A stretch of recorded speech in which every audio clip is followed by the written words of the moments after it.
Let's mic CM साहब। नमस्कार, let's mic CM साहब के साथ मैं शिवांगी। आज सुनिए देश के कुछ खास राज्यों के मुख्यमंत्रियों और पूर्व मुख्यमंत्रियों की एक्टिविटीज के बारे में।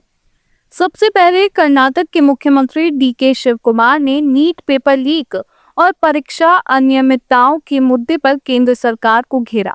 उन्होंने कहा कि विपक्ष देश के छात्रों के लिए लड़ रहा है और इस मामले में न्याय की मांग कर रहा है। शिव कुमार ने कहा कि संसद में इस मुद्दे पर चर्चा होनी चाहिए। उन्होंने कहा कि यहाँ 100 से ज्यादा सांसद मौजूद है और किसी को भी गिरफ्तारी से डर नहीं है।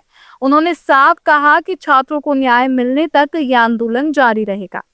Unfortunate, Rahul ji under the leadership of Rahul ji and Priyanka ji, we all are fighting for the cause of these students of this country. We want justice. We want this to be discussed in the parliament. See, it is the youth. The future of this country is the youth and the students of this country. It is our right. It is our constitution right to give them protection. So we are peacefully protesting it. Now forcibly they are trying to block us, arrest us. Okay, it is their will. But Rahul ji, Priyanka ji and all of us, about more than 100 parliament members are here. No one is afraid for this all arrest. We will face it. Ultimately, we want justice. We want justice to be provided to the youth and students of this country.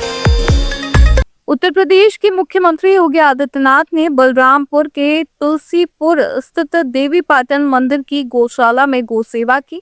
उन्होंने गायों और बछड़ों को गुड़ खिलाया और उनकी देखभाल की।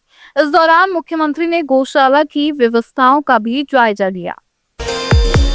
जयपुर के अंबेडकर सर्किल पर नीट पेपर लीक, परीक्षा में अनियमितताओं और दिल्ली में छात्रों पर हुए लाठीचार्ज के विरोध में प्रदर्शन कर रहे कांग्रेस नेताओं को पुलिस ने हिरासत में लिया। हिरासत के बाद विद्याधर नगर पुलिस थाने से बाहर आए पूर्व मुख्यमंत्री अशोक गहलोत ने भाजपा सरकार पर निशाना साधा। गहलोत ने आरोप लगाया कि सरकार जनता और छात्रों की आवाज दबाने का काम कर रही है, लेकिन कांग्रेस कार्यकर्ता डरने वाले नहीं हैं। ये सब संकेत है। पूरी घटना जो मैं देख रहा हूँ, राहुल गांधी ने, खड़गे साहब ने, प्रियंका जी ने, मेंबर पार्लियामेंट ने जो आज धरना दिया है, पूरे देश के अंदर जो घटनाएं हो रही है, कल बच्चों के साथ मारपीट हुई, आज राहुल गांधी जी को जिस प्रकार से अरेस्ट किया गया, फोटोग्राफ देखे होंगे आपने। अगर राहुल गांधी नेता प्रतिपक्ष है, उनके साथ ऐसा व्यवहार हो सकता है, तो आप कल्पना कीजिए कल बच्चों के साथ में क्या व्यवहार हुआ होगा पुलिस का। ये देश कभी माफ नहीं करेगा, ना मोदी जी को, ना अमित शाह जी को, ना इंडिया गवर्नमेंट को। ये माहौल बन गया है, बनता जा रहा है, अब ये रुकने वाला नहीं है। अब ये लोगों का गुस्सा जो है, आप कितनी दबाने की कोशिश करोगे, वो दबने वाला नहीं है। और अब जो आपने अभी तक जो हरकतें करी है, सबसे बड़ी हरकतें में ये तो बच्चों का भविष्य है। सब लोग उत्तराखंड के मुख्यमंत्री पुष्कर सिंह धामी ने देहरादून में मुख्यमंत्री एकल स्वरोजगार योजना के दूसरे चरण का शुभारंभ किया। उन्होंने कहा कि ये योजना उन महिलाओं को आत्मनिर्भर बनाने की दिशा में अहम कदम है, जिन्होंने कठिन परिस्थितियों के बावजूद अपने सपनों को पूरा करने का हौसला बनाए रखा। और आज का दिन हमारी उसी मातृशक्ति के सपनों को नई उड़ान देने का दिन है, जो विपरीत परिस्थितियों में भी जिन्होंने हार नहीं मानी और अपने पैरों पर खड़े होने का संकल्प लेकर निरंतर आगे बढ़ी हैं। और मेरे लिए ये बहुत ही संतोष का विषय है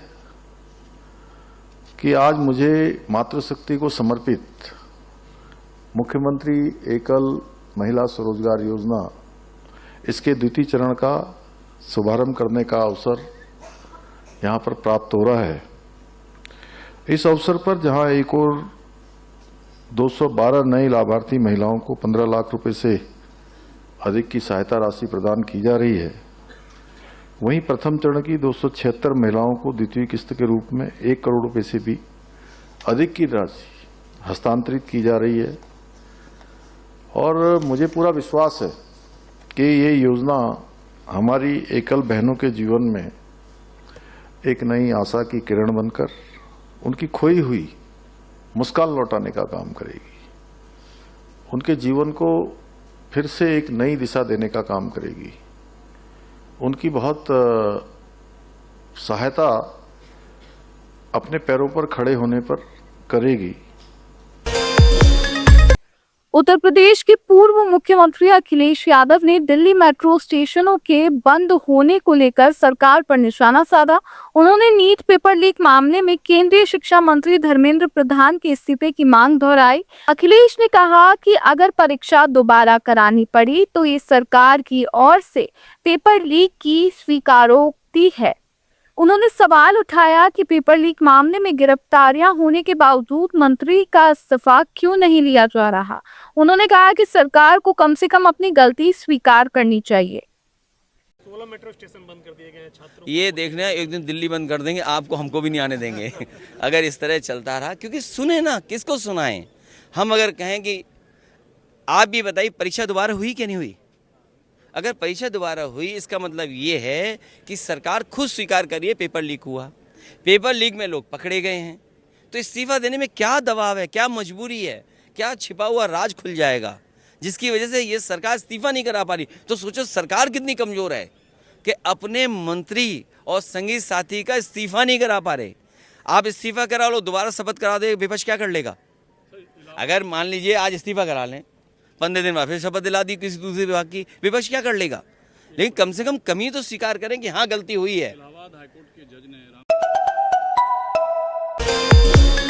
केरल के मुख्यमंत्री वी.डी. सतीशन ने वक्फ बोर्ड में 2 गैर मुस्लिम सदस्यों की नियुक्ति को लेकर कहा कि ये मामला अभी सुप्रीम कोर्ट में लंबित है। उन्होंने बताया कि केरल हाईकोर्ट में भी इस संबंध में 4 याचिकाएं लंबित है। सीएम ने कहा कि वक्फ बोर्ड ने हाईकोर्ट और सुप्रीम कोर्ट दोनों के सामने अपना पक्ष रखते हुए कहा है कि वह अदालत के निर्देशों का पालन करेगा। उन्होंने बताया कि इन दोनों नियुक्तियों को बाद में किया जाएगा। Tamil Nadu case is different. Only this matter, 2 non-Muslims, appointment of 2 Muslims only pending before the Supreme Court. Here there are other demands also in the other petitions. There are 4 petitions before the High Court that I have already stated to you that there is no proper representation for Shia, Bora, Agha Ghani and backward Muslims, and there is no some of the persons are not competent. And according to section 14(6), determination of each category is mandatory. There is a violation. 3 more other petitions also.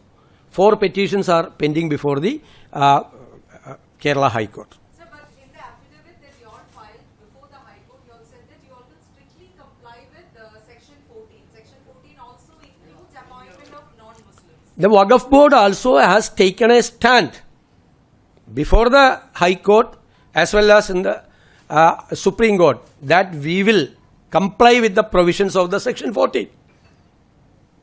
Already taken a stand, and we demanded the rejection of the petition also, the dismissal of the petition also. But the opposition leader said that the LDF government, the opposition leader had said that the LDF government had maintained that we will wait till the final verdict. No.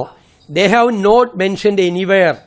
In the order itself, they have categorically stated that these 2 appointments will be done. आप सुन रहे थे let's mike modern radio. Follow कीजिए हमें हमारे social media platforms पर। It's time for news. It's time for modern radio, presenting the first radio news app, Let's Mic. Let's Mic, a news-based app on your phone where you get to watch and listen news, talk shows, interviews, radio show podcasts. On Let's Mic, you get all relevant information of TV, print, radio, podcast, and digital. Let's Mic talks about every segment of life.